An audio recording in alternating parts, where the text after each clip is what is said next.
Hola a todos, hoy es martes, 9 de diciembre de 2025, y nuestro querido amigo, nuestro gran amigo, el coronel Larry Wilkerson, está aquí con nosotros. Bienvenido de nuevo, Larry. Me alegra verte, Nima. Por favor, suscríbete y dale al botón de me gusta para ayudarnos a llegar a más gente. Y Larry, déjame empezar con el caso de Ucrania.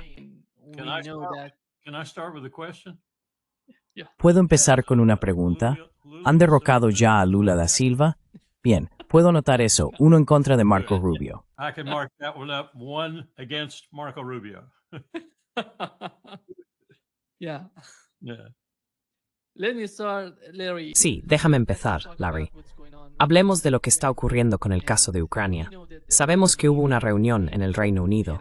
Ya sabes, todos esos europeos, bueno, no todos, no invitaron a Polonia a participar en la reunión. Pero sabemos que el Reino Unido, Alemania y Francia estaban hablando sobre cómo afrontar la guerra en Ucrania. Y hoy hemos sabido por The Telegraph que dicen que el acuerdo de paz de Trump sobre Ucrania está al borde del colapso. Está pasando algo en Europa, y esto es lo que dijo Merz, Larry. Here is what Merz said, Larry. No tengo ninguna duda sobre nuestro apoyo a Ucrania, y esto es lo que respaldamos firmemente. El resultado está abierto. Soy escéptico respecto a algunos de los detalles que vemos en los documentos procedentes de la parte estadounidense, pero tenemos que hablar de ello. Por eso estamos aquí. Gracias por su invitación. Gracias. Muchas gracias. Yeah, the reason that the Telegraph pointed out that it's La razón por la que The Telegraph señaló que está colapsando es que Zelensky no acepta ceder territorio a Rusia. ¿Cómo ves la situación de los europeos con Zelensky? I think they're fighting a rearguard action. Creo que están librando una acción de retaguardia contra un hecho consumado. Y creo que lo que están haciendo es muy peligroso, porque van a dejarse a sí mismos en una mala posición. Permíteme matizar eso, diciendo que en realidad estamos hablando de Merz, Macron y Starmer aquí, aunque también de otros, como el secretario general, Mark Rutte. No van a dejarse ningún terreno al que poder retroceder cuando todo se derrumbe por completo.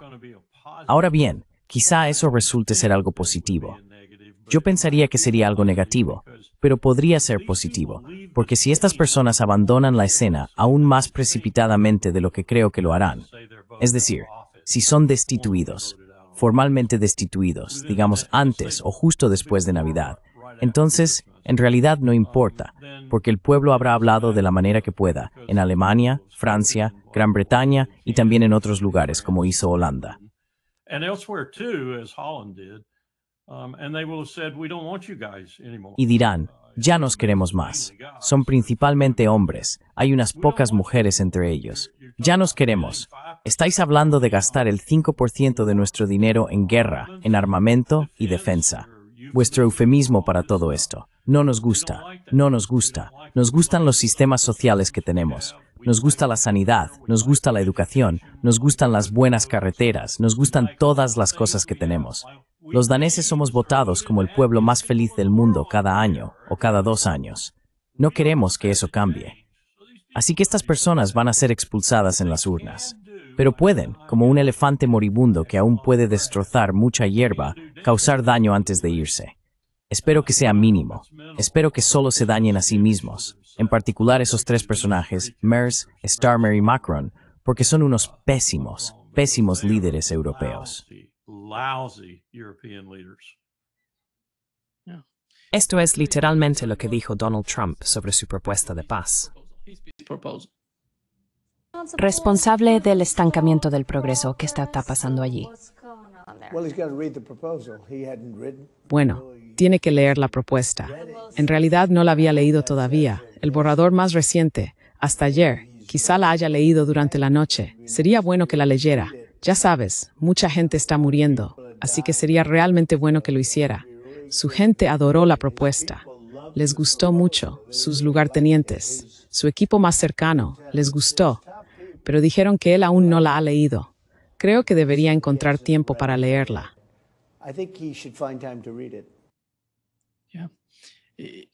his people, I don't know. Estas personas, no sé quiénes son. Este es el hombre, Nima. Siento interrumpir, pero tengo que decirlo. Este es el hombre que el 3 de diciembre, en respuesta a una pregunta de la prensa, dijo, por supuesto, os mostraremos ese vídeo del ataque del 2 de septiembre. Sí, os lo mostraremos. Y luego, 5 días después, otro periodista dijo, ¿dónde está el vídeo? No lo hemos visto. Dijiste que lo mostrarías. Él respondió, yo no hice eso. Estás mintiendo. ¿Quién es ella?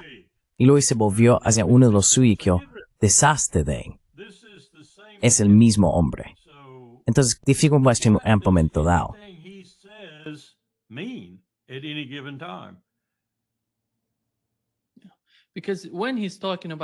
Porque cuando habla de su gente, la gente de Zelensky, supongo que se refiere, ya sabes, a Umarov. Está hablando de Sirski, el jefe del ejército. No veo a esas personas de acuerdo con lo que dice Don Frum.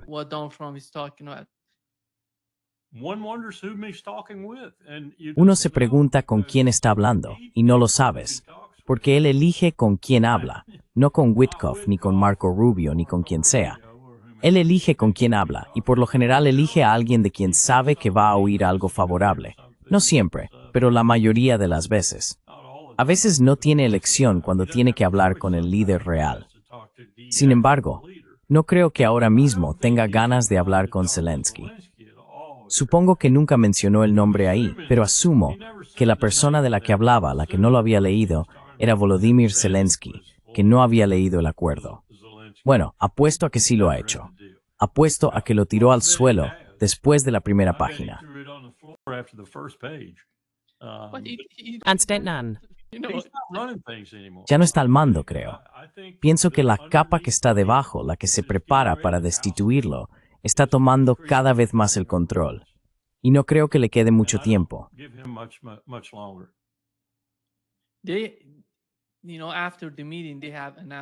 Sabes, después de la reunión, anunciaron, los europeos junto con Zelensky, que habían elaborado una contrapropuesta respaldada por Europa. Y parece que la van a enviar hoy a Estados Unidos. Eso lo informó el Telegraph. Se podría suponer que si Zelensky no va a aceptar la realidad territorial de Ucrania, la parte oriental de Ucrania, entonces ya no hay acuerdo posible. Y no parece que los europeos vayan a ejercer ninguna presión sobre Zelensky. No sé cómo Donald Trump manejar eso.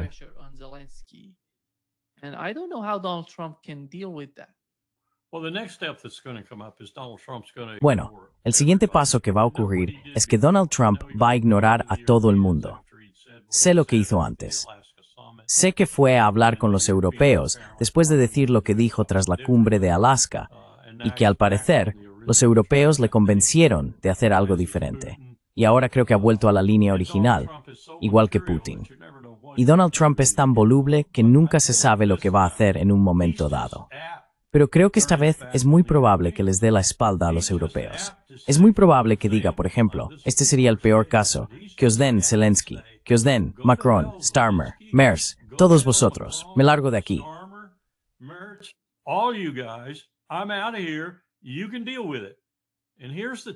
Puedes afrontarlo. Y aquí está el asunto del que hablas. Estás hablando del dinero de Estados Unidos para enviar armas a Europa, que no tiene dinero para pagarlas, para enviar armas a Ucrania, que no tiene soldados para usarlas. Esto es absurdo. Y los europeos están siendo obstinadamente estúpidos. Ahora bien, esa no es una postura nueva para los europeos, al menos no últimamente. Pero él podría simplemente decir, me voy. He terminado. Putin, haz lo que tengas que hacer. Acábalo. ¿Qué van a hacer los europeos? Empezar una guerra con Putin. Él ya les ha dicho lo que eso significaría.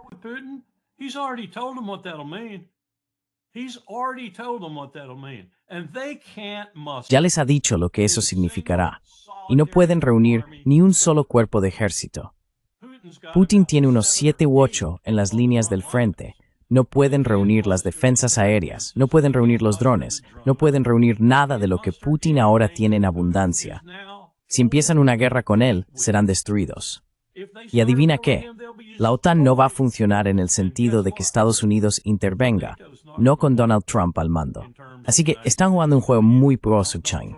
Es un juego desesperado capturando, y es tonto, es estúpido, peligroso. Dangerous. And something to Y algo sobre la división entre Europa y Estados Unidos respecto a Ucrania se abordó de alguna manera en el nuevo documento, la estrategia de seguridad nacional de la administración Trump. Larry. Take that, Europe. Take that. Toma eso, Europa. Toma eso. Solo que no es lo que parece. Hay que leer eso con muchísima atención. Lo que realmente dice es que vamos a replegarnos en nuestro propio hemisferio para poder luchar mejor contra China. Fight China better. Sí, no sé quién. Recuerdo que cuando Olaf Scholz estaba en el poder en Alemania, pensábamos, ¿quién es este tipo? ¿Por qué se comporta así? Y hoy, con Merz, es increíblemente peor. Sabes, Bloomberg informó que Alemania va a destinar un récord de 52.000 millones para la compra de armas para Ucrania. Estos tipos literalmente están vendiendo a Alemania por su odio hacia Rusia. Tienes razón. ¿Y a quién van a entregar las armas? You're right. And who are they going to give the weapons to? Ukraine is running out, if not almost. Ucrania se está quedando sin soldados, si no completamente sin ellos, a quienes pueda entregar las armas. Entonces, ¿a quién se las van a dar? Esto es una locura. Quiero decir, vale, Starmer, ¿dónde están las legiones alemanas que vas a enviar a Ucrania? Dios no lo quiera que las tuvieras y las enviaras. Bien, Francia, ¿dónde están las legiones que vas a enviar a Ucrania? Dios no lo quiera que las tuvieras y las enviaras tampoco. ¿Dónde están las legiones de alguien? ¿Reino Unido? ¿Reino Unido? El Reino Unido ni siquiera puede hacer navegar su marina. No tiene suficientes marineros para tripular sus barcos. Esta gente son unos débiles, hablando como si tuvieran a Estados Unidos completamente y sin reservas detrás de ellos. Y tengo noticias para ellos. Estados Unidos tampoco es lo bastante poderoso, salvo en un aspecto, las armas nucleares. Except in one component, nuclear weapons. We are so far behind right now, Nima, and I just Estamos muy rezagados ahora mismo, Nima, y acabo de mirar la lista esta mañana. Dar a nuestros aliados signatarios, nuestros aliados por tratado, las armas que les hemos prometido, desde Taiwán hasta Japón, o quien quieras mencionar. Estamos muy atrasados, y tampoco nos estamos proporcionando esas armas a nosotros mismos. Esa es la primera prioridad, o al menos se supone que debería serlo. ¿Quién es el gigante en todo esto, en el sentido inmediato de Ucrania? Rusia es el gigante, con todo en orden, todos los relojes funcionando a tiempo, una economía sólida, una buena base industrial de defensa. Todas esas mentiras que la gente en este país está contando son mentiras peligrosas, porque hacen que la gente crea que hay una situación diferente a la que realmente hay que afrontar. you have to confront than the real situation. I think at least Trump is aware of Creo que al menos Trump es consciente de parte de esto, y esa es una de las razones por las que quiere salir de esa situación. No en menor medida, por supuesto, porque recuerda lo que Sergei Lavrov, creo que fue él, le dijo a Marco Rubio en Riyadh sobre la pérdida de $300.000 millones anuales debido a que Rusia y Estados Unidos no tienen una relación económica sólida. Quiere restaurarla. Pasará por encima de ellos si es necesario y les pisará los pies de clavos si hace falta, creo. Y pisotearía a Zelensky, sin dudarlo. and he'll step on Zelensky in a heartbeat. considering the new document, NSS, Teniendo en cuenta el nuevo documento, la NSS, la Estrategia de Seguridad Nacional, Larry, ¿cuál es tu comprensión de la OTAN? ¿Qué es importante en términos de, ya sabes, las políticas en Ucrania? Sabemos que Donald Trump está intentando, de alguna manera, trasladar la carga y ponerla sobre los hombros de los europeos. Pero, después de todo, considerando la OTAN y su futuro, ¿cuál es el mensaje? NATO and the future of NATO, what is the message? The message is very clear, I think. El mensaje es muy claro, creo. Es que vamos a adoptar esta reorientación que está pensada más para su base MAGA que para cualquier otra persona. Cualquiera que quiera sumarse a ello, también está bien. Pero lo que realmente está diciendo es que vamos a hacer todo esto centrado en el hemisferio occidental, cuando en realidad es solo un camuflaje para ocultar el hecho de que no lo hacemos para proteger a Europa, ni siquiera para proteger a nuestros otros aliados. Lo hacemos para que nuestros otros aliados puedan unirse a nosotros, como Japón, Corea, y demás, en enfrentarse a China, en plantar cara a China, en revertir la situación que está ocurriendo ahora mismo, incluso mientras hablo, en la que China está apoderándose de todo. China tiene la mejor economía del mundo, la economía más grande del mundo.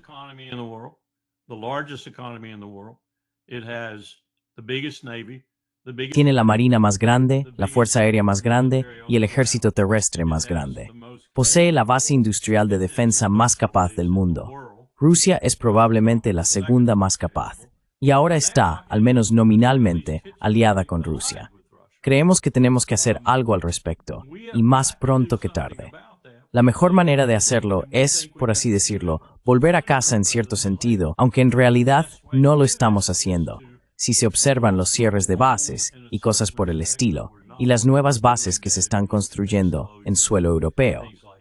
Otras cosas que estamos haciendo.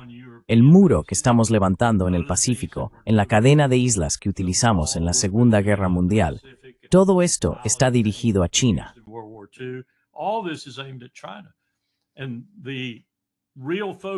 Y la verdadera atención en este hemisferio, nuestro hemisferio, tu hemisferio y el mío, el hemisferio occidental, la verdadera atención en Sudamérica y en América Latina en general, pero especialmente en Sudamérica, se debe a que Putin ya ha demostrado, en 2024, que la doctrina Monroe es ineficaz. Cuando envió al almirante Gorshkov a La Habana, junto con el submarino de propulsión nuclear, y ahora con lo que está haciendo respecto a Venezuela, nos está pagando con la misma moneda. Amenazamos su extranjero cercano. Ahora él está amenazando nuestro extranjero cercano.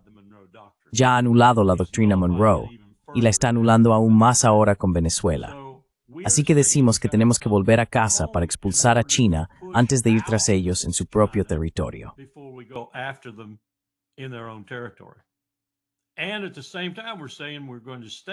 Y al mismo tiempo, decimos que vamos a mantenernos junto a nuestros aliados en el mar de China Meridional, el mar más transitado del mundo actualmente en términos de transporte marítimo y flujo económico a través de su superficie, y así sucesivamente.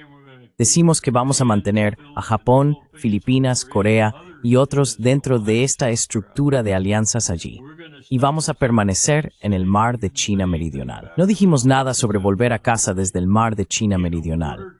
Se trata de mantener una presencia avanzada para que cuando nos enfrentemos a China, podamos hacerlo desde una posición de fuerza y no de debilidad. De eso trata toda esta estrategia. Se centra en China, con una concentración disimulada para el público interno en el hemisferio occidental. No es eso en absoluto. Es China. Todo gira en torno a China.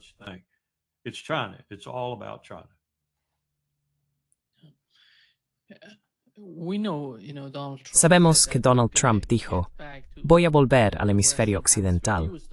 Hablaba de traer de alguna manera a los soldados de vuelta a casa, pero no parece que haciendo la política.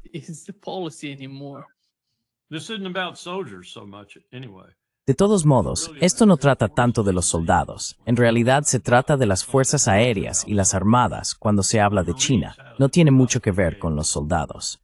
Mis Marines me regalaron una taza cuando terminamos la última promoción y alrededor del borde decía Marine Corps War College. En la parte superior decía el tiburón y el tigre. Lo que significaba esa taza era la metáfora que usábamos en nuestros ejercicios. El tiburón, los Estados Unidos de América, la Armada y la Fuerza Aérea, no puede desembarcar y no se atrevería a hacerlo en China.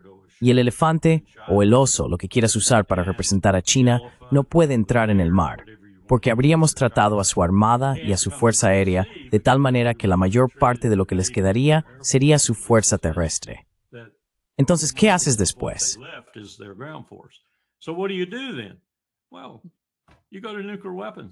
Bueno, recurres a las armas nucleares porque no vas a desembarcar y no has ganado. No has ganado. Puede que hayas desgastado su fuerza aérea y su armada, y ellos también han desgastado significativamente las nuestras. Así que ambos estamos ahí, más o menos en el perímetro del mar de China Meridional, y ambos hemos visto nuestras fuerzas aéreas reducidas en 1/3 o más, nuestros barcos reducidos, nuestros submarinos reducidos en 1/3 o más. Y nos estamos mirando el uno al otro. Si quieres, imagínatelo. Estamos en el mar de China Meridional, quizá en la línea de los 9 guiones. No nos atrevemos a ir más allá. Ellos no se aventurarán con su flota porque perderían más. No se aventurarán con su aviación más allá de la línea de los 9 guiones. Y así estamos sentados mirándonos el uno al otro.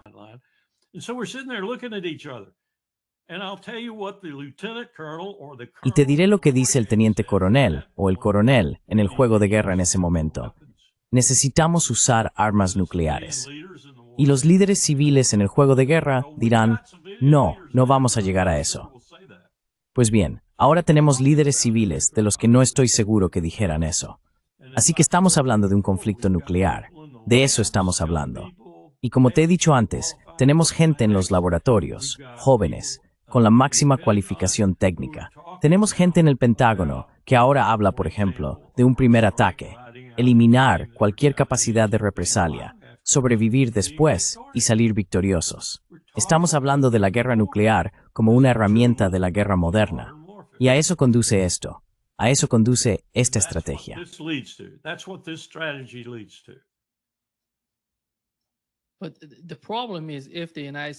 Pero el problema es que si Estados Unidos decide llevar a cabo algún tipo de ataque preventivo, llámalo ataque preventivo, y lo hace, ninguno de estos países va a quedarse al margen observando lo que ocurre con el otro. Ya sabes, me refiero a Rusia y China. Si atacan a China, Rusia no se va a quedar callada. No van a guardar silencio al respecto.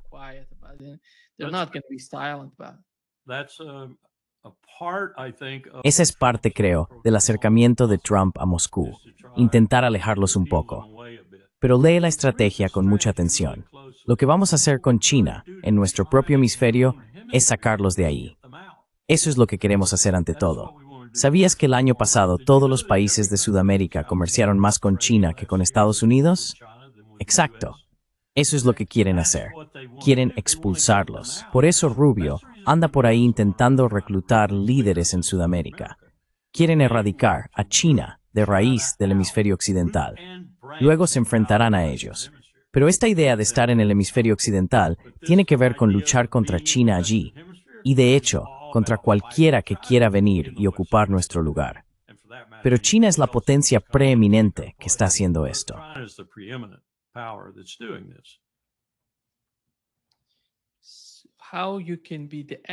¿Cómo puede ser el enemigo de todos estos países? No lo entiendo, Larry, porque tiene que haber algún tipo de alternativa a su política.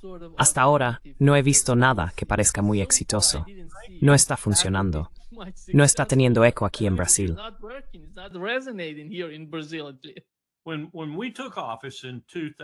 Cuando asumimos el cargo en 2001, después de aquella larga transición por las elecciones del Hanging Chad, hablo de George W. Bush y Dick Cheney, cuando asumimos el cargo, el presidente nos ordenó al equipo de planificación de políticas del Departamento de Estado, bajo la dirección de Richard Haass, elaborar la nueva estrategia de seguridad nacional. 2 años después, aún no la teníamos. ¿Sabes por qué? Porque cada borrador que escribíamos en el Departamento de Estado y enviábamos a la doctora Rice, la asesora de Seguridad Nacional, ella se negaba a aceptarlo. ¿Y qué hizo entonces? Después de unos 18 meses, Haass se frustró y nosotros también. Y ella encargó a su propio equipo del Consejo de Seguridad Nacional que redactara la Estrategia de Seguridad Nacional.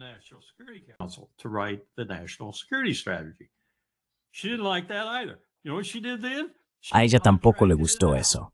¿Sabes lo que hizo entonces? Lo subcontrató a un grupo civil. ¿A qué no sabes qué hicieron Trump y Hegseth? Piensa en el Proyecto 25, piensa en el grupo Heritage, piensa en quién redactó realmente esa estrategia de seguridad nacional. Probablemente, al menos eso creo yo. Y piensa en lo que han estado diciendo todo este tiempo, en lo que han estado haciendo tanto a nivel nacional como internacional. Verás que han llegado a la conclusión, y con razón, de que la amenaza número 1, no el narcoterrorismo, porque el narcoterrorismo no es una amenaza. La amenaza para los Estados Unidos de América es la República Popular China. Económicamente, militarmente, socialmente, culturalmente, como quieras llamarlo, ellos son nuestra amenaza.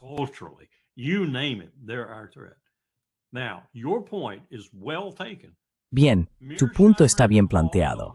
Mearsheimer y Walt no tienen por qué tener razón. Ya sabes, los realistas no tienen por qué tener razón. No hay nada grabado en piedra que diga que tienen razón, pase lo que pase. No tenemos por qué tener una guerra. Esta trampa de lucidez y todo este discurso sobre el poder en ascenso y el poder en declive, que inevitablemente lucharán, quizá en otro tiempo fue remotamente cierto, pero con las armas nucleares no queremos que lo sea. Así que sí, hay una manera de evitar hacerlo, y no consiste en intentar desafiar a China cada vez que se mueva, en cualquier momento o lugar. La manera de hacerlo es acomodarse. The way to do it is to accommodate.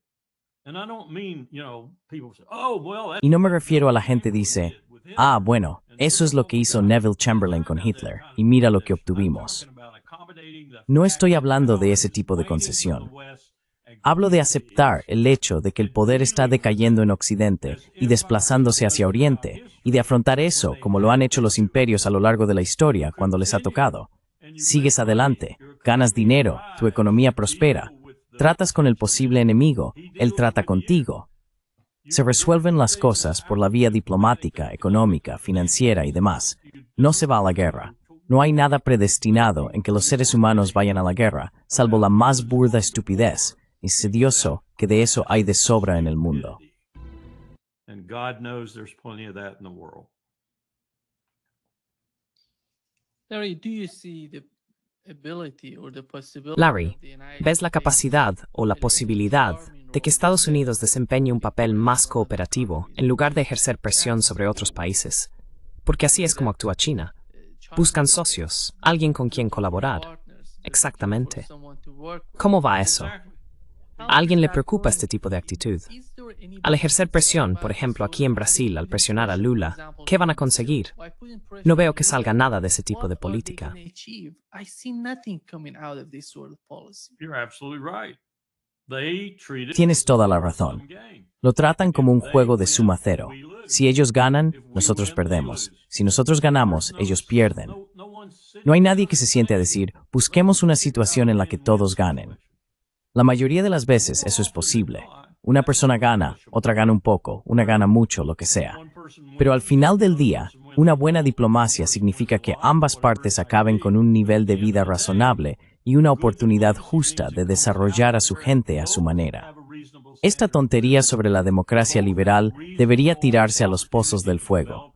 Si China quiere gobernar su país de esta manera, y Rusia quiere gobernar su país de esta manera, y Brasil quiere gobernar su país de esta manera, que así sea.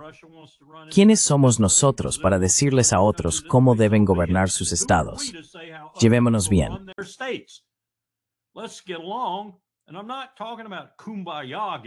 Y no estoy hablando de llevarnos bien en plan kumbaya. Estoy hablando de formas de diseñar economías que se refuercen mutuamente, no que sean mutuamente antagónicas. Pero lo segundo es lo único en lo que parece que podemos pensar y hacer. Y si un país tiene más PIB que otro, más paridad de poder adquisitivo que otro, pues que así sea. Tengamos algo de competencia y veamos si podemos alcanzarlo. La estrategia que surgió de la administración Bush decía esto, Nima, y esto no es más que una continuación con algunos matices diferentes. Decía, ganamos la Guerra Fría, somos los campeones del mundo, estamos en la cima de la montaña. Cualquier cosa que se mueva al pie de la montaña, un ratón, una rata, la mataremos, la aplastaremos, la sancionaremos o usaremos la fuerza militar contra ella, o ambas cosas.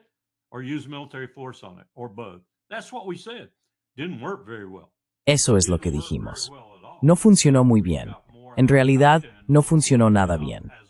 De hecho, ahora hay más miembros de Al-Qaeda en el mundo, como resultado de la guerra global contra el terrorismo, que antes del 11S.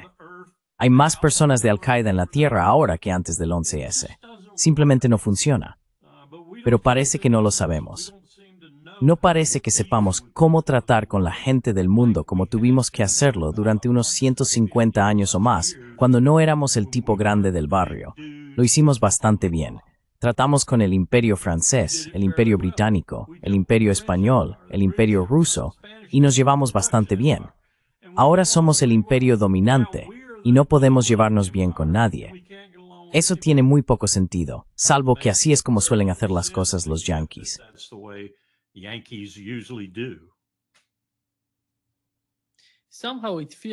De alguna manera, parece que no les importa. No consideran a nadie relevante en América Latina. Mira lo que están haciendo. Es realmente peligroso, Larry, en mi opinión. In my opinion. No, you're right. I was talking with people No, yesterday tienes about razón. this. Estuve hablando con gente ayer sobre esto. Tenemos todo este desastre ahí abajo en Puerto Rico. Tenemos un desastre en Jamaica. Tenemos un desastre en Cuba. Tenemos un desastre por culpa de Melissa y otros huracanes que vinieron antes. ¿Y qué estamos haciendo? Estamos enviando tropas a Puerto Rico para amenazar a Venezuela. Es absurdo. Incluso George W. Bush en 2003, cuando Bam fue golpeada por un terremoto en Irán, murieron 30,000 personas, 200,000 resultaron heridas. Enviamos perros de rescate, camiones de bomberos, comida, agua, todo lo que pudimos, porque era un desastre humanitario. Ahora mismo tenemos un Caribe lleno de desastres humanitarios. En Santiago de Cuba se volaron 15,000 tejados. Nadie tiene una casa habitable. Es increíble. Y Jamaica tampoco está mucho mejor en algunas zonas. ¿Y qué estamos haciendo? No sabemos cómo vivir en el mundo, Nima. Y en nuestro propio hemisferio no sabemos cómo tratar a la gente que vive en nuestra región.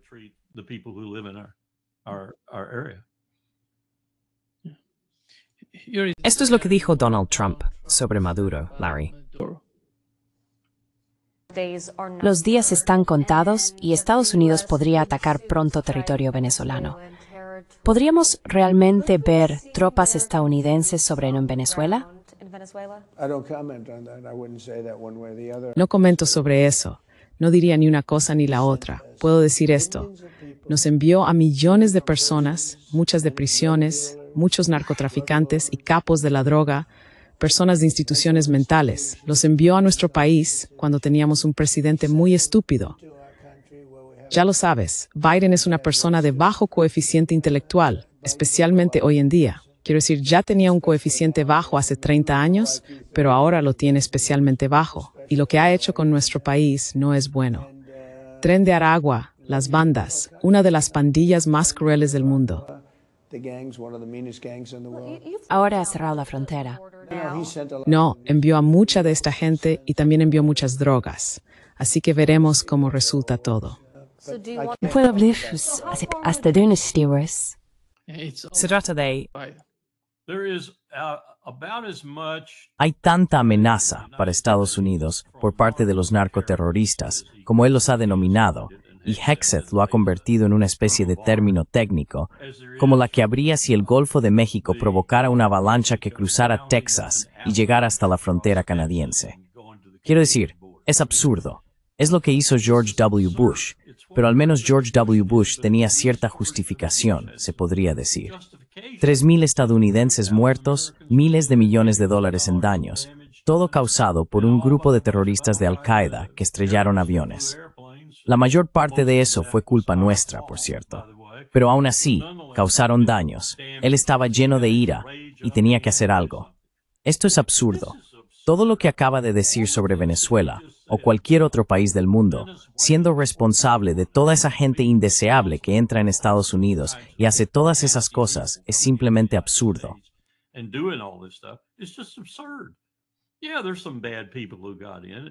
Sí, hay algunas personas malas que entraron, MS-13, cosas así, pandillas. Pero si las juntas todas y dices, de acuerdo, ¿qué amenaza real supone esto para los Estados Unidos de América? Sería menos del 0,001%. Ni siquiera se notaría en la escala de Richter, por así decirlo. Y sin embargo, lo estamos exagerando todo. Estamos haciendo una montaña de un grano de arena, en otras palabras. Pero hicimos lo mismo en mi administración con el terrorismo. Le dijimos a George W. Bush, no puedes usar el instrumento militar contra esta gente, los convertirás en guerreros. Antes habíamos tratado con esta gente mediante la ley, a través del sistema judicial. Los metíamos en la cárcel donde pertenecen. Son criminales, no guerreros. ¿Qué hicimos? Los convertimos en guerreros.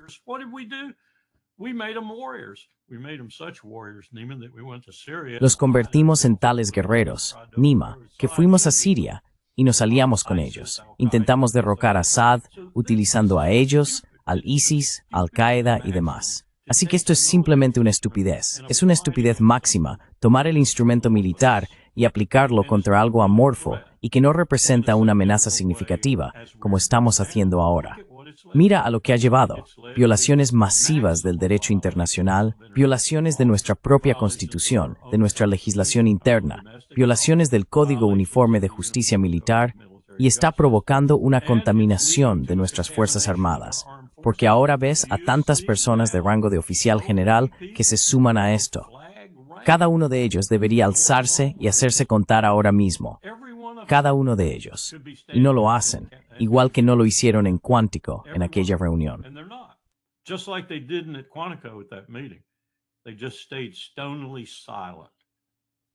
Se quedaron completamente en silencio. Bueno, el silencio absoluto no es lo que necesitamos ahora. Lo que necesitamos es que la gente diga, esto es ilegal y no lo haré, incluso si eso me cuesta mi rango y mi futuro en el ejército, si es necesario, pero no lo haré. ¿Ves a muchos haciendo eso? Hay un almirante, al parecer, un almirante, el almirante del Mando Sur, que se marcha ahora en diciembre. En algún momento me han dicho en diciembre, y ahora me han aclarado que la razón por la que se va es por este desastre de matar gente en alta mar sin ningún proceso legal real. Esto es una muerte por 1000 golpes. Estamos tejiendo nuestro propio sudario, eso es lo que estamos haciendo. Y Trump es el maestro tejedor. Y eso es lamentable, es absolutamente lamentable, porque llegó y fue elegido para hacer exactamente lo contrario.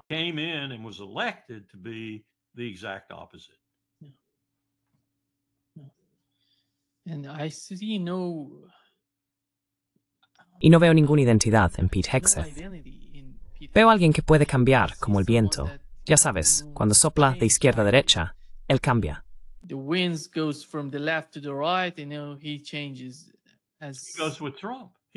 Él va con Trump. Él va con Trump.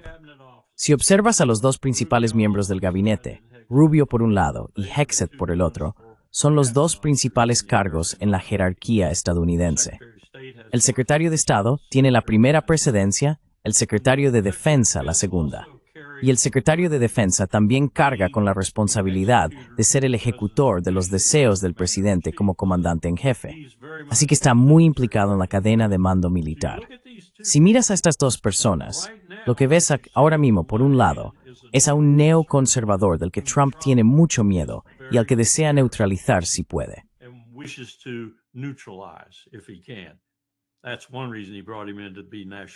Esa es una de las razones por las que lo incorporó como asesor de seguridad nacional, para tenerlo un poco más cerca. El otro es un adulador por excelencia. Míralo, escucha cada palabra del presidente para asegurarse de no contradecirla y de que lo que diga a continuación esté en consonancia con lo que dijo Trump. Eso es difícil con Trump, cada vez más difícil, porque tiende a cambiar de opinión de un minuto a otro, como mostraron las entrevistas del 3 y del 8 de diciembre. Yo no dije eso. Estás mintiendo. Sáquenla de aquí. No es una buena periodista.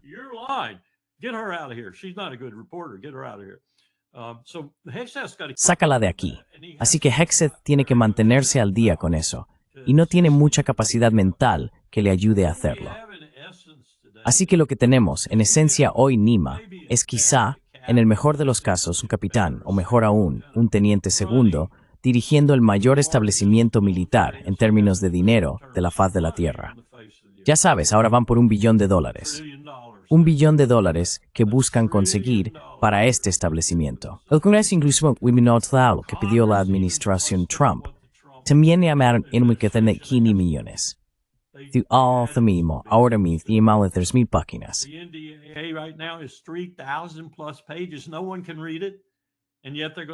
Nadie puede leerlo. Y aún así van a hacer que eso pase. Y las tuberías se van a abrir para Lockheed Martin y Raytheon y todos los demás. RTX. Y nos encaminamos a otro año de desastre en lo que respecta a contaminar el Pentágono con demasiado dinero entre un grupo de oficiales generales que no sabrían encontrar su trasero en medio de un vendaval. Esto es horrible.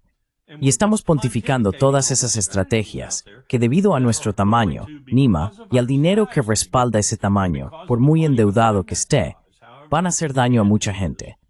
Vamos a hacer daño a muchísima gente en Sudamérica, en el Caribe, en el Pacífico, quizá en otros lugares. Vamos a hacer daño a mucha gente.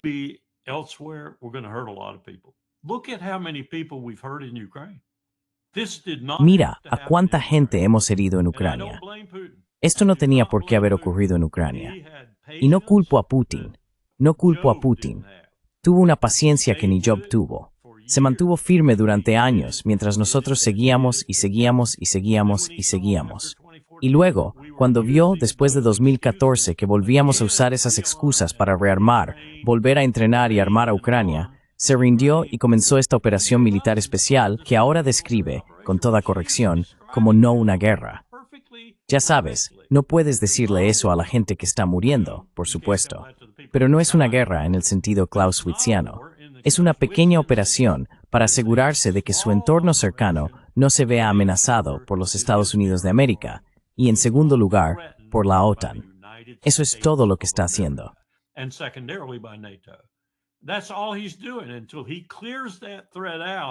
Hasta que elimine esa amenaza, no va a estar satisfecho. Y dijo exactamente cuál es el coste de eliminar esa amenaza. Es el coste del territorio que ha tomado hasta ahora. Si dudas mucho más, pondrá Odessa y todo el valle del río Dnieper en la misma situación. Y entonces ni siquiera podrás enviar nada, y mucho menos llevarlo a un puerto.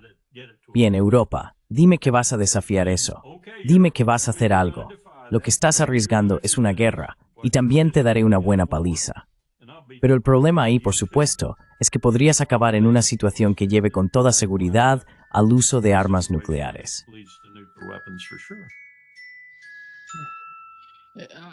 Larry, En Doha hubo una cumbre sobre la situación en Oriente Medio, y allí había un analista europeo. No sé si viste el panel en el que Trita Parsi estaba hablando con... Vi una parte, sí. Zarif, y la señora de Europa, si no me equivoco, era italiana.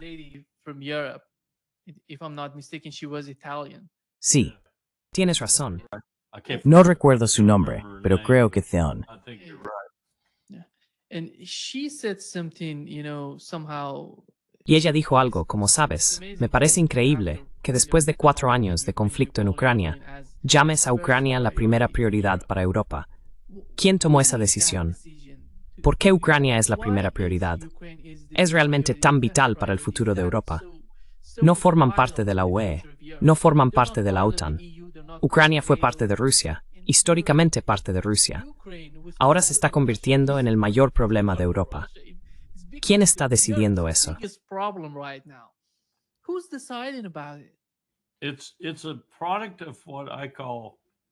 Es un producto de lo que yo llamo arrogancia, y también de engañarse a uno mismo.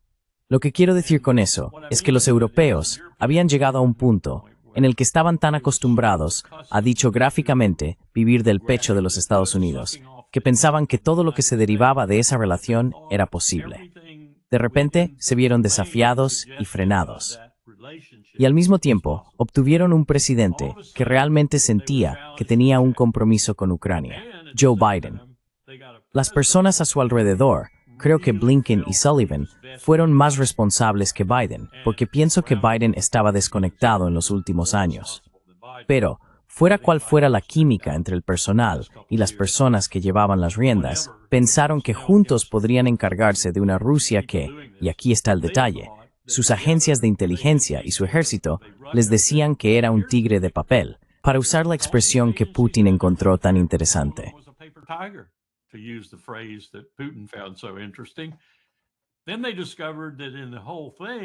Entonces descubrieron que en todo aquello el tigre de papel era la OTAN, así que tuvieron que volver a apoyarse en Estados Unidos. Ese apoyo sirvió durante un tiempo, pero luego de repente llegó Trump y llegó el alejamiento de Ucrania. Debería haber hecho esto mucho más rápido, de forma realmente contundente y veloz. Pillarlos desprevenidos y hacerlo. Ahora les ha dado la oportunidad, en el intervalo, de enredar las cosas. Están tan comprometidos, tan invertidos, y me refiero a la UE, la OTAN y los países europeos individualmente. Están tan implicados en esto ahora que forma parte de ellos. Y esto es algo que la gente tiene dificultades para entender.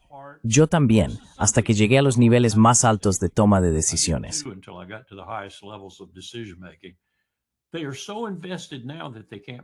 Están tan comprometidos ahora que no pueden dar marcha atrás, no pueden retroceder. Tienes que deshacerte de ellos, de todos ellos, porque están tan invertidos en el fracaso que todo lo que pueden hacer, política y prácticamente, es reforzar ese fracaso. Da igual que vean venir el tren por la vía hacia ellos. Siguen adelante. Mears es un ejemplo perfecto. Viene de BlackRock. O está pensando en el futuro visto a través del prisma de BlackRock. Y ese futuro, tal como lo imaginaba para Alemania, probablemente era elevarla bastante desde donde está ahora. Está viendo cómo eso se esfuma. Y por eso está desesperado. Macron está desesperado. Toda la reputación de Macron está hecha trizas. Macron's whole reputation is in tatters. Starmer is the least liked prime minister. Starmer es el primer ministro menos querido de la historia de Gran Bretaña, al menos en mi opinión. Y las estadísticas prácticamente lo demuestran. Así que todos están comprometidos con un fracaso enorme. Lo único que saben hacer es redoblar y triplicar la apuesta. Es todo lo que saben. Es como aferrarse a un gran tiburón blanco, que en cualquier momento puede dejar de nadar, darse la vuelta y devorarte. No sabes cómo soltarlo. No puedes soltarlo. Es tu tiburón. Tú lo creaste. Tú lo construiste. Tú lo pagaste. Tú lo elegiste. Hiciste todo lo necesario para ponerlo en ese océano, arrastrándote contigo. No puedes dejarlo ir. Así que hace falta empezar de cero. Tienen que echar a toda esa gente y empezar de nuevo en Europa. Mi temor es que empiecen en los años 30 en lugar de, digamos, los 70 u 80. Rather than say the 1970s or 80s. Yeah. Looking at the summit Mirando la cumbre en Doha, en Qatar, se puede ver un nuevo Oriente Medio allí, una nueva Asia Occidental, las conversaciones que mantuvieron, el tono hacia Israel. Incluso nosotros tuvimos, ya sabes, espero, sí. Even we had, I hope. yeah. I hope. But I've Eso seen espero. this kind of thing Eso before. espero. Pero he visto este tipo de cosas antes. Admito que no de una forma tan uniforme como la que estamos viendo ahora. Estamos viendo más. Y cuando ese ministro de Asuntos Exteriores de Omán, creo que fue él, dijo que el verdadero problema en la región era Israel, podría haber dicho, y el apoyo de Estados Unidos a Israel. Eso me habría hecho más feliz. Por supuesto, no iba a decirlo. Omán es una de las entidades diplomáticas más destacadas de la región, y no iba a decirlo. Pero esa era su intención. Israel y Estados Unidos son los mayores perturbadores de la paz, por así decirlo, en la región. Disturbers of the peace, if you will, in the region. And as you mentioned, we had Y como mencionaste, tuvimos al ex jefe de inteligencia saudí, Turki al-Faisal, diciendo que este tipo siempre fue el peor cuando se trataba de Irán. Nunca habló positivamente de Irán. Ahora dice que el enemigo es Israel, no Irán. Right now he's talking about this. The enemy is Israel, is not Iran. I used to sit at the lunch table with Turkey. Solía sentarme en la mesa del almuerzo con Turki al-Faisal. Él se sentaba aquí, y el fulano del Washington Post se sentaba allí, y David, algo, no recuerdo ahora su apellido. David le hacía preguntas a Faisal por encima de mi plato, y Faisal le respondía. Y yo pensaba en ese momento, estoy sentado al lado, a mi derecha, probablemente de uno de los hombres más sanguinarios del mundo, y a mi izquierda de un idiota. No debería estar en este almuerzo. Pero Faisal era, bueno, ya sabes, un saudí típico. He was a typical Saudi. I don't describe Prince Bandar. Tampoco describo a Príncipe Bandar de manera muy diferente. Nunca sabías, nunca, si Bandar o Faisal eran tu archienemigo, dispuesto a degollarte el lunes por la mañana, o si estaba siendo honesto y directo contigo respecto a la información que te entregaba. Y dices que ahora ha cambiado, que está a favor de algún tipo de acercamiento con Irán. Sí, pero yo tendría muchísimo cuidado al tratar con él, como lo tendría con cualquier saudí. Es un estereotipo, bueno, un estereotipo. Se mi parece a Taiwan con Quatzale, especialmente de las Nangs with the fall. Very careful about dealing with any Saudi, especially from the royals. again, we had Saudis together with Iranians, foreign minister. De nuevo, tuvimos a los saudíes junto con los iraníes, el ministro de Asuntos Exteriores iraní y los chinos, reuniéndose para considerar ese acercamiento entre Arabia Saudí e Irán. Larry, el otro punto es que se percibe una especie de odio creciente entre, ya sabes, los sionistas, Laura Loomer, por ejemplo, en Estados Unidos hacia Qatar, ¿Cuál es la amenaza que sienten que proviene de Qatar y de este movimiento, sea lo que sea? No sé cómo Qatar puede ser una amenaza para estas personas, o cómo pueden cambiarlas del juego contra Israel, pero algo está ocurriendo. Well, There is something going on. there's a genuine angst, and it was there much earlier. Hay una angustia genuina, y existía mucho antes de Trump en lo que respecta a Qatar, porque juegan un papel doble y a veces triple o incluso cuádruple. En un momento están del lado de Israel, por así decirlo, y al siguiente mantienen conversaciones secretas con Hamas. Luego en otro momento están del lado de Hamas y mantienen conversaciones secretas con Israel. Y después, en otro momento, están en contra de ambos, provocando situaciones que hacen que los dos salgan perdiendo de alguna manera. Así que, ya sabes, estoy estereotipando a los árabes. Estoy estereotipando a los árabes. Si has leído mucho sobre la situación de la Primera o la Segunda Guerra Mundial en esa región, los británicos y otros a menudo eran sus peores enemigos. Pero aún así, es uno de los grupos más falsos con los que se puede tratar. It is one of the most duplicitous groups that you can deal with. And so there's reason to have some Y por eso hay motivos para cierta angustia por parte de Estados Unidos y de algunos de sus diplomáticos, soldados, marines y otros, con respecto a Qatar y todos esos países, Arabia Saudí, Qatar, Kuwait, los Emiratos Árabes Unidos, la pequeña Esparta, Bahrein, donde ahora se encuentra nuestra quinta flota. Me resulta asombroso que nos hayamos integrado en ese entorno de forma tan completa, cuando durante años, los primeros años de mi servicio militar, lo manteníamos a distancia.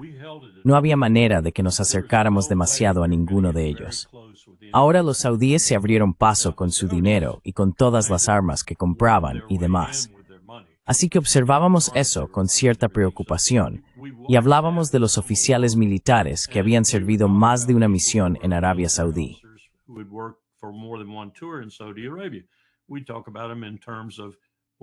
Hablábamos de ellos en términos de vigila a esa persona. Esa persona ya no es de fiar, porque los saudíes sabían cómo atraparlos. Y eso también es cierto respecto a los demás. Vi que eso ocurría en Kuwait, después de que les salváramos el pellejo. ¿Recuerdas? En la Primera Guerra del Golfo. Quiero decir, tengo recuerdos de Kuwait, tengo billetes de dólar de Kuwait firmados por el emir, todo ese tipo de cosas. Sí, son tus colegas, son tus amigos, tienen mucho dinero, pero hay que tener muchísimo cuidado, porque también son tremendamente falsos. Y eso es una característica. No les culpo por ser así. Es una característica de vivir en la región en la que viven y de convivir con los pueblos con los que tienen que convivir, entre los cuales estamos nosotros.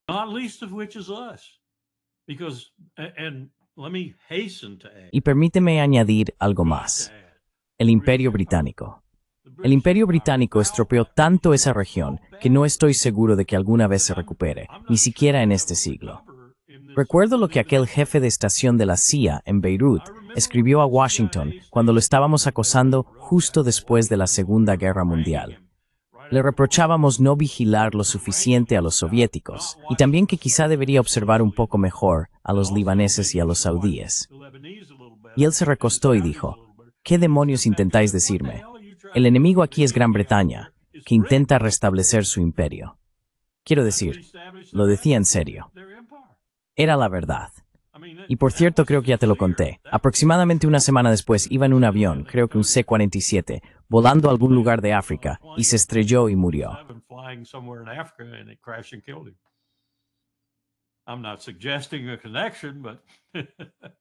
No estoy sugiriendo una conexión, pero Larry, Israel está reclutando pastores estadounidenses para influir en los jóvenes de Estados Unidos. Empezaron con unos 1000 pastores cristianos y quieren remodelar la opinión pública aquí. Y saben exactamente a quién deben acercarse.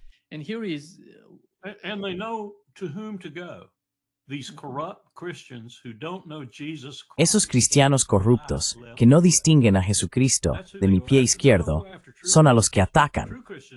No van contra los verdaderos cristianos. Los verdaderos cristianos no quieren tener nada que ver con ellos. Van contra los cristianos nacionalistas, la gente del grupo de John Hagee, Cristianos Unidos por Israel. Van contra los cristianos que en realidad no son cristianos. Hay personas como, por ejemplo, ahora mismo, Tucker Carlson, que arremete todos los días, no son verdaderos cristianos, y son aliados perfectos, perfectos para los sionistas. Uno de los aliados más perfectos es nuestro embajador allí, Huckabee, que se reúne con Jonathan Pollard y probablemente tenga palabras amables para Jonathan Pollard, un traidor por dinero. A traitor for money. Aquí tienes el informe sobre eso, Larry, sobre el... Nuestro momento. La pregunta es si estaremos a la altura de las circunstancias. Y puedo deciros, tras salir de esta sala hace unos minutos, que estaremos a la altura de las circunstancias. No permitiremos que este mal gane esta vez. Los líderes israelíes están animando a los pastores a ser valientes y a expresar su gratitud por su apoyo. Levántate y hazte contar. Di la verdad, habla con el tuyo, hazle solamente hazte contar. Cuento contigo, aquí es lo que hacer. Eso es que nuestro destino exige. Esta no es solo la lucha de Israel, es una lucha por la civilización. Nos enfrentamos a una lucha civilizatoria muy parecida a la que vimos en los Army Trains, en nazismo e internacional libre. Esta islamia es la islamización con el comunismo, cuya expresión moderna se llama woke, pero es lo mismo. Entre bastidores, Shearer Mills, amigos de Sion, ayudó a hacer posible la cumbre. Nunca se había hecho antes. Esto es algo muy singular, muy difícil. Pero aquí estamos. Desde mi punto de vista es milagroso. La visión de cara al futuro es reclutar a 10,000 pastores más en los próximos 36 meses.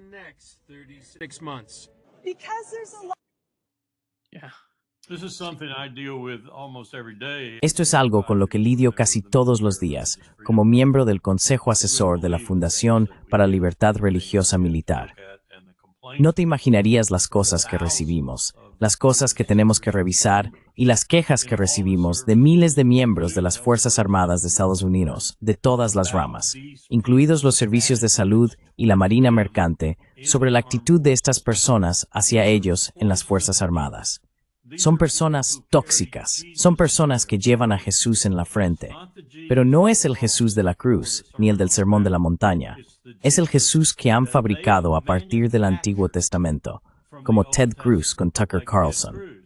Para ellos, Jesús es un guerrero con una espada llameante o un AR-15, y quiere matar a todas las personas que ella acaba de describir como los enemigos del mundo.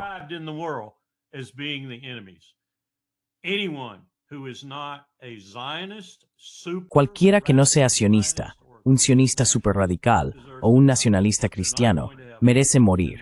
No van a ir al cielo. ¿Y por qué no deshacerse de ellos antes de que Jesús tenga que venir a la tierra y hacerlo?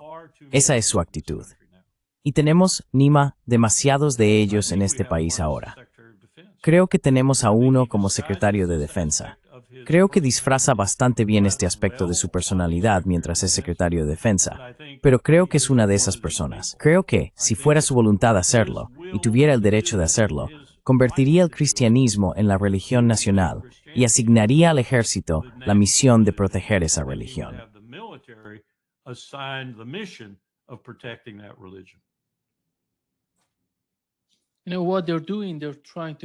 Sabes, lo que están haciendo es intentar señalar a los musulmanes junto con los socialistas, a los que llaman comunistas, y de algún modo realizar una especie de cirugía dentro de la sociedad, extirpando una parte de ella.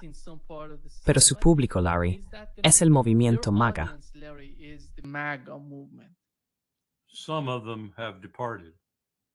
Algunos de ellos se han marchado, gracias a Dios, y creo que más se van a marchar.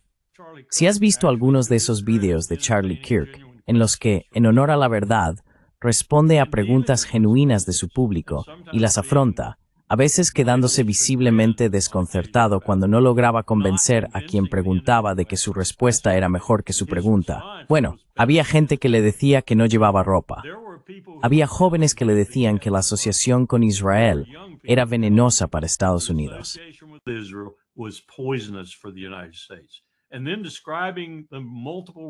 Y luego describiendo los múltiples motivos por los que eso era cierto, uno de los cuales era esta alianza entre cristianos fanáticos y judíos fanáticos.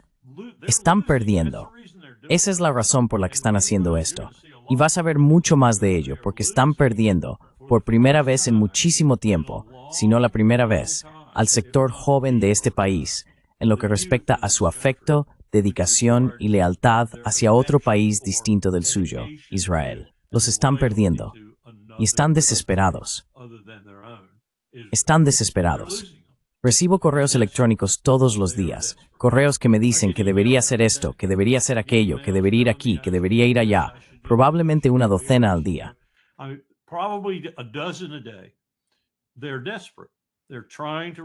Están desesperados, están intentando reclutar, están intentando detener la hemorragia, están metiendo la mano en el agujero del dique, pero creo que el flujo de agua por ese agujero y otros se está volviendo demasiado fuerte para que puedan detenerlo. Espero que sea así, de todos modos, porque es muy peligroso para nosotros. Como estamos viendo con esta reunión entre Huckabee y Pollard, eso es inadmisible. Debería haber sido llamado de vuelta. Debería haber sido retirado de Israel. Ya no debería ser embajador. Luché duramente contra Trump por eso. Luché duramente contra él por eso. Fue un enorme error dejar que eso continuara y no tomar medidas.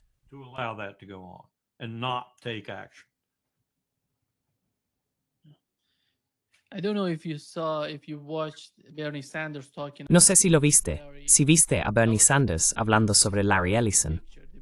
Ya sabes, él forma parte del panorama general de lo que está ocurriendo con los sionistas en Estados Unidos. Esto es lo que dijo. Otro imbécil que les dio a mis hijos unos ordenadores que dejaron de funcionar al cabo de unos 6 meses y nos costaron más deshacernos de ellos que lo que valían en primer lugar. Bernie Sanders dijo esto, Larry.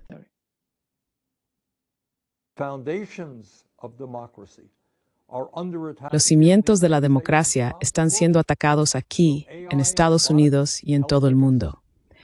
¿Ayudarán la inteligencia artificial y la robótica a que nos convirtamos en una sociedad más libre y democrática, o darán aún más poder a los oligarcas que controlan la tecnología? ¿Provocará la inteligencia artificial una invasión masiva de nuestra privacidad y de nuestras libertades civiles? Larry Ellison, la segunda persona más rica del planeta, predijo un estado de vigilancia impulsado por la inteligencia artificial en el que, cito, los ciudadanos se comportarán lo mejor posible porque estaremos grabando y reportando constantemente todo lo que ocurre. Y por supuesto, este es el segundo hombre más rico del mundo, que invierte cientos de miles de millones en inteligencia artificial. Estamos llegando al punto en que cada llamada telefónica que hacemos, cada correo electrónico y mensaje que enviamos, cada investigación que realizamos en Internet estará disponible para los propietarios de la inteligencia artificial. Y si ese es el caso, ¿cómo podemos mantener una democracia en esas condiciones? ¿Cómo protegemos nuestra privacidad? Sí, todas son preguntas muy buenas, muy actuales, muy importantes, que sugieren, creo que con razón, el peligro en el que nos encontramos. Sí.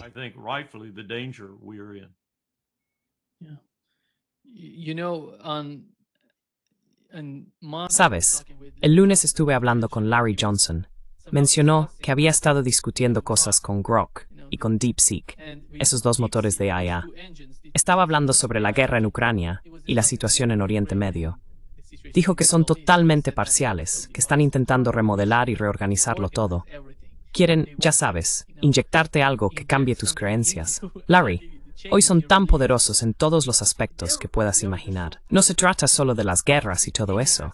Están intentando remodelar toda la sociedad. Creo que lo que Bernie Sanders está diciendo es realmente serio.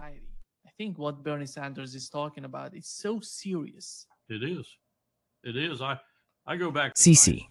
Vuelvo a la ciencia ficción, de la que creo que ya te he hablado antes. Creo que los escritores de ciencia ficción, en general, como género, son en realidad mejores que los historiadores, especialmente cuando se trata de predecir el futuro.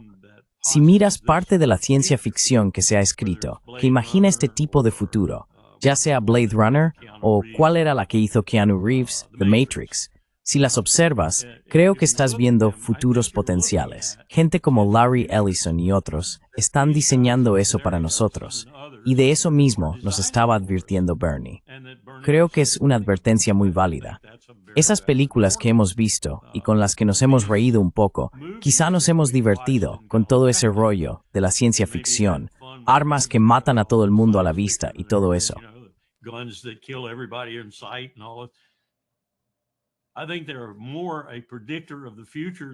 Creo que son más un predictor del futuro que quizá los historiadores, que observan ese futuro e intentan mantener la calma y la objetividad al respecto. Las dimensiones de lo que podría cambiar en los próximos 70 años, digamos, hasta finales de este siglo, sin mencionar el cambio climático, son realmente asombrosas cuando se piensa en ello. Hoy he visto un informe, en realidad, un índice que mostraba exactamente lo que ha ocurrido desde el inicio de la serie de conferencias COP, las reuniones mundiales sobre el clima, hasta hoy, y donde nos encontramos en términos de, probablemente, un 83 o 84% de los climatólogos y otros científicos preocupados por el tema, y en qué punto estamos en su escala de peligro inminente.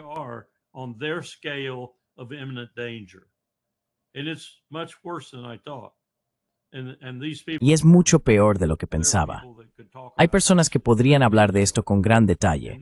Todo está de algún modo subsumido en un índice que nos indica que no nos queda mucho tiempo. Realmente no lo tenemos. Y va a ponerse muy mal. Va a ponerse tan mal que tendremos dificultades para vivir en este planeta. Luego añades esto y dices, vale, ¿cómo van a afrontar esto esos multimillonarios como Ellison, Musk, Thiel y otros? Porque algunos de estos tipos seguirán teniendo sus fortunas a medida que envejezcan, intentando alargar sus vidas aún más durante este periodo.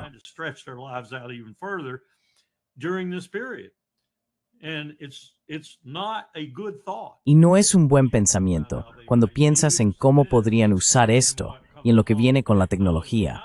No para salvar el planeta, no para hacer las cosas que deberían hacerse para mejorar la vida de la mayoría de las personas y mantener algún tipo de democracia, sino para salvarse a sí mismos, a sus clientes y a su camarilla.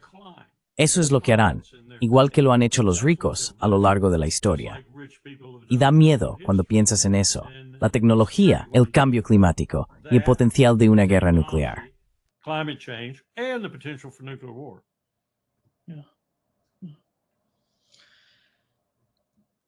Muchas gracias, Larry, por estar con nosotros hoy.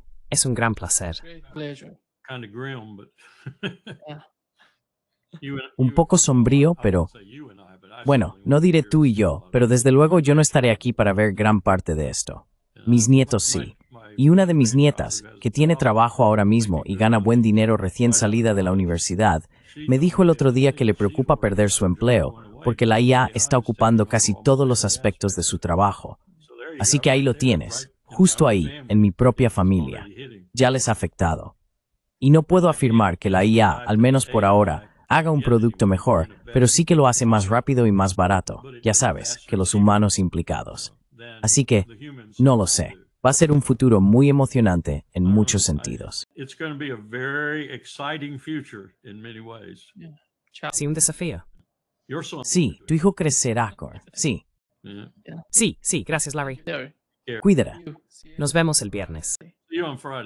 Nos vemos el viernes, sí. Quizá podamos hablar de algo agradable el viernes. Sí. Oh, claro. Hay algo agradable. Cuídate. Cuídate.